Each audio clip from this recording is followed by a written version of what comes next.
Hello ladies and gentlemen, welcome to this. I've had many requests for this one. This, ladies and gentlemen, is going to be my Futureshock International Supershow review and thoughts and all that. This one's been put off for a couple of weeks because, well, cameraman, show them why.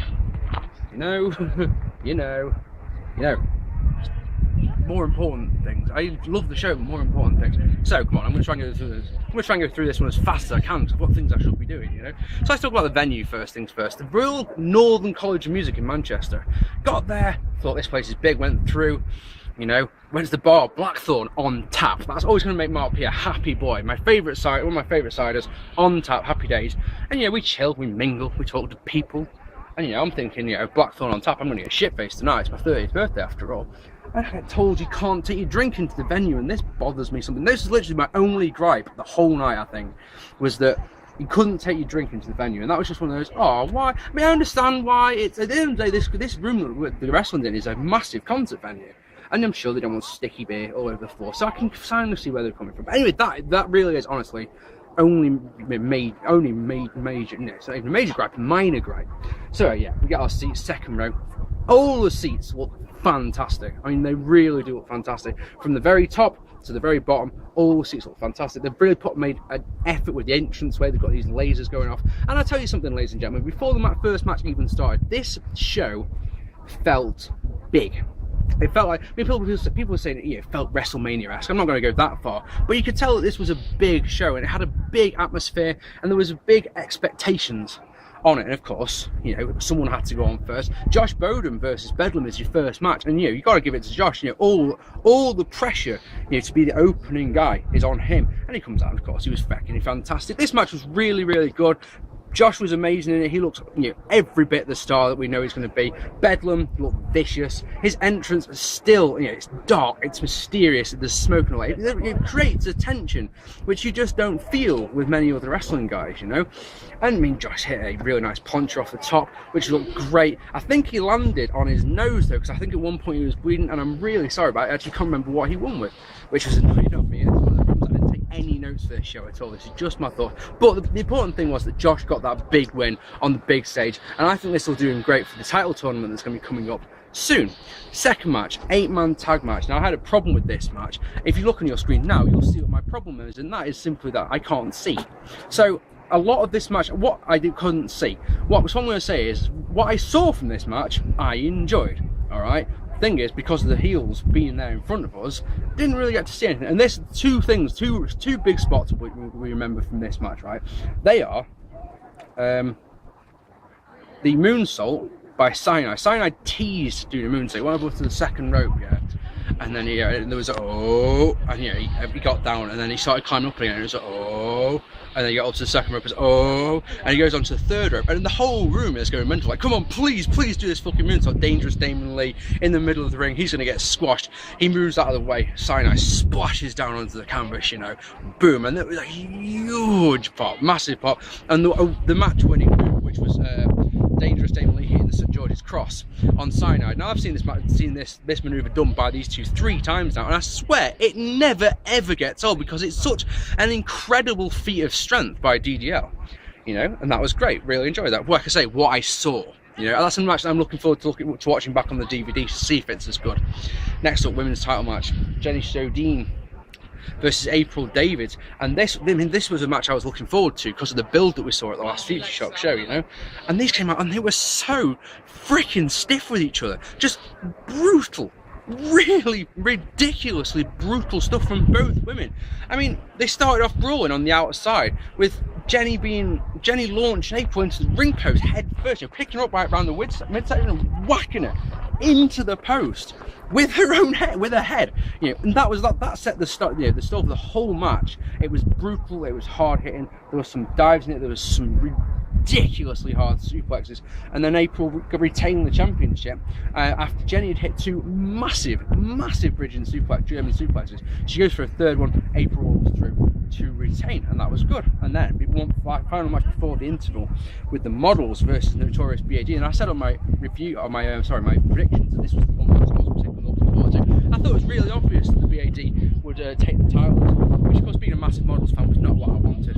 And let me tell you, this match I enjoyed, and it had it had a lot of really good spots in it. There was a couple of, the thing is about this one, there's a couple of sloppy bits that let it down for me, just a tiny, for example, Sam Bailey hits a really nice bulldog, sorry. I've seen him do it 100 times, I'm sure, you know, every Sam Bailey match I've seen, he's done this bulldog, and he's done it absolutely perfectly. This one time, he does it a bit too sloppy, comes down a bit too fast, and it doesn't look right, and Shawn Daniels still didn't impress me the way that I wanted him to. What did impress me, both teams matching outfits, which is awesome. The BAD have got these outfits that look like turtles on. They've got the turtle mask on.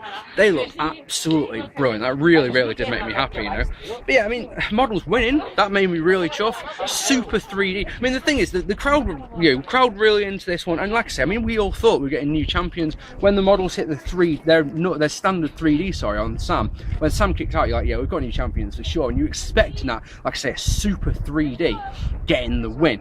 Intermission time, we go outside, you know, I'm full of a cold, so I was just with cold and flu pills and things like that, you know, trying to desperately get a pint in me inside the intermission. We come back and the tension, sorry cameraman, am I going on one side here, you know, sorry, yeah, we come in and the first thing you see, actually you can see on the screen what the first thing you see when you come in. You come in and there in front of you is a steel cage, and even, you know, I'm sure a long-time wrestling fan still gets that.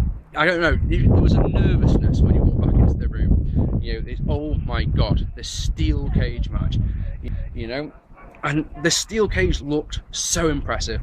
And then, you know, Dave Rain comes out first and he's got two strippers with him, and there was just something about his entrance that sort of toned down the nervousness just a little bit. And I'm not saying that's a bad thing, trust me, it was great, it worked, because he sat there. I mean, my friend Graham turned to me and goes, when he was asked about what match he was looking forward to, he said he knew that the main event was going to be awesome, but this was the match he was looking forward to. I felt the same. I just wanted to see Dave Rain get the shit kicked out of him for 15 minutes. I wanted to see blood. I wanted to see people get bounced around all over the shop, you know. And like I say, Dave Rain comes out and he has two strippers with him, and he does all his posing and all that, and it just took the edge off the fucking flies, Jesus Christ, off the nervousness of the match. Both men had new outfits, which I think is brilliant. And when I say it's new, it's the big show. The big show atmosphere is created by tiny little things like new ring gear to show how serious you are. This match was good. I'm not going to sit here and tell you that it was the greatest match I've ever seen. There was a couple of little things in it that, you know, I mean, Dave Rain does this suicide backcracker that I really didn't look great, but he made up for it, but in so many ways. For example, when you're going up onto the top rope, yeah, both men against the cage, holding onto the cage, yeah, Dave grabs Zach Gibson, does a fucking super Russian leg sweep off the ropes, which was beautiful. There were some comedic moments in it. There wasn't the blood, which I've got to say, I think that I'm not alone in saying that we were led to believe that there was going to be blood in this match, because on the poster said in a bloodthirsty steel cage match. Now I know what you're thinking. It's a steel cage, it is an inanimate object, how can it be bloodthirsty? I know, I don't write the posters, do I? Come on. But yeah, I was expecting blood from this one. I was expecting blood from Gibson, is what I was expecting. It didn't come, it didn't hurt the match, I just think it would help the match just that little bit more. Finish was ridiculous though, I mean, absolutely silly. As Gibson goes up to both men go up to the top of the cage, you know, Dave Rain gets knocked down, and he falls in such a way that he's basically in a tree of woe, and he's hanging off. And Gibson's at the very top, and you can see that sort of Dave sort of he's a bit groggy, sort of comes to, and Gibson's up there, and you look in his face, and Gibson sort of, you know, getting the crowd going, and he does a bloody double stomp, doesn't he? Sat you from a seated position on the very top of the cage, right down, double stomp to the chest of Dave Rain, picks him up live driver, and then he could have, you know, there was escape only in this one. There's no pinfalls or something to, you know, in one of those things I never ever want to see again. He pulls Dave Rain's pants down to get Dave Rain's bare arse exposed on Gay Pride weekend of all weekends. Not one you want to be showing off, is it? I never want to see that ever again. And then he just calmly like walked out of the cage, and we got a new #1 contender, and that is Zach Gibson. And yeah, the match was good. It wasn't the greatest match I've ever seen, and I think maybe that's my fault. I think maybe I put way too much expectation on this one. So it was good, it's just it wasn't as good as I was hoping it was going to be. Does that make sense? Main event, David Richards challenging Jack Gallagher for the Futureshock Championship in what has got to be one of the most hyped up matches of the year. Everyone was looking forward to this one, weren't they? Everyone was looking forward to this match, knowing it's going to be a technical classic. We got something unusual at the start, as both men came out to actual real music. David Richards comes out to a guy on his guitar, which was, you know, nice. I mean, there's not really much you can... Careful, you don't have to move at all. How can you fall down? Okay, that was weird. And then, yeah, you got not really much can do with Davey's entrance theme. It's just a generic rock riff, isn't it? Apart from the ow. But anyway, there's a guy and he's playing his guitar and it's all good and everything. Jack though comes out to classical music and a four-string quartet, obviously, and a guy with on the massive organ they've got in the building, playing into the ring, and this was magical. It really did feel special, and you know. The match was amazing. I mean, it was a technical masterpiece from both men. Psychologically speaking, it was perfect. It just made me so happy. That's what it did. If nothing else, it made me so happy just watching this match going, this is awesome. This is going to be a match of the year. But then the finish was really strange. You know, as far as, this is what I saw. Jack goes to springboard onto the ropes, yeah? By the looks of things, his knee gives out and he falls down. Quick as you like, and this is why it's hard to say what actually happened. Quick as a flash, Davey Richards gets a single leg crab on the injured leg. Right, Jack tries to fight out of it, eventually does fight out of it, basically just goes up to Davey and as hard as like nuts him, you know, as hard as you like. And Davey, I'm guessing just being Davey, goes, if that's the way you want to play, this is how we're playing. Kick to the face, knocked him out cold. That's what it looked like. He was knocked the fuck out.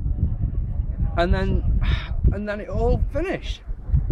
You know, a simple cover, 1, 2, 3, and we've got a new champion. And this is the stunning thing: we've got a new champion. My beloved Futureshock Championship belt is now held by the by the American Wolf, Davey Richards.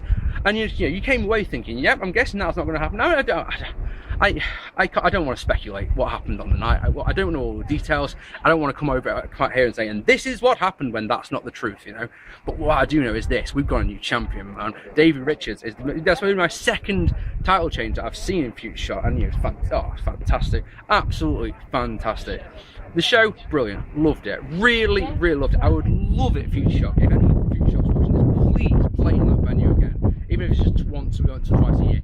Fantastic venue, the crowd was great, atmosphere was superb, and every match delivered on the show. Absolutely fantastic. It's just been announced Dave Rain versus Chris Travis is going to happen at Futureshock 62 at the Guildhall. Can't wait for that one. Ladies and gentlemen, I've rambled on for way too long. I'm going to go back to my holiday before my camera person falls down. I think he, she, well, whatever you are, has had far too much to drink while they're out on the holiday. I'm Mark P. Tatty bye.